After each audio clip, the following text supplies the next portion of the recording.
When driving a car towards a stop sign, a driver must brake hard enough that they stop before the sign, but not so hard that they do not reach the sign at all.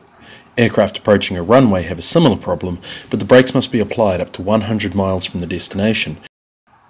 When an aircraft approaches an airport on a downwind leg, it will typically fly past the airport, vector in to approach the ILS, and then make another turn to approach the runway. These values can be used to calculate the track miles remaining for the aircraft. Unfortunately, the pilot can't always be certain where or what direction he will be vectored by air traffic control. He can use information coming from TCAS to help him predict what will happen in the future. In this example, he's able to see that aircraft at a given distance in front of him are making a turn of a certain angle. If this happens regularly, he can be confident that he will also make this kind of turn. Sometimes he'll also be able to take into account gaps in traffic that is approaching from another direction. However, in this example, the only information is the distance and the turn.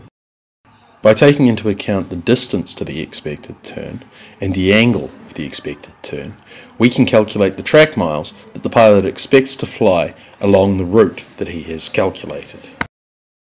In this graph, the axes reflect the distance to the expected turn and the vector the pilot expects the turn to be.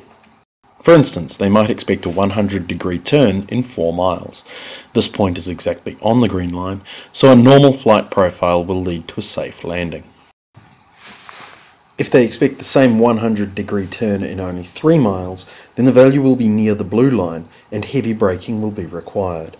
If the turn is expected at only 2 miles, then the value will be above the blue line and a safe landing will not be possible. If a distance-angle combination results in a point below the green line, then gentle braking is required. If the value is below the red line, then it is impossible to land safely without using thrust.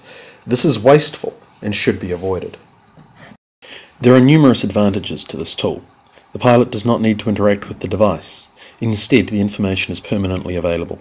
This reduces the workload for the pilot and provides instant access to crucial information. The information is based on a calculation that the pilot already makes, so it is easily integrated into their approach routine. Reading from the graph is faster and more accurate than the pilot's current estimation technique, so even if the device is not perfect, safety should still be improved.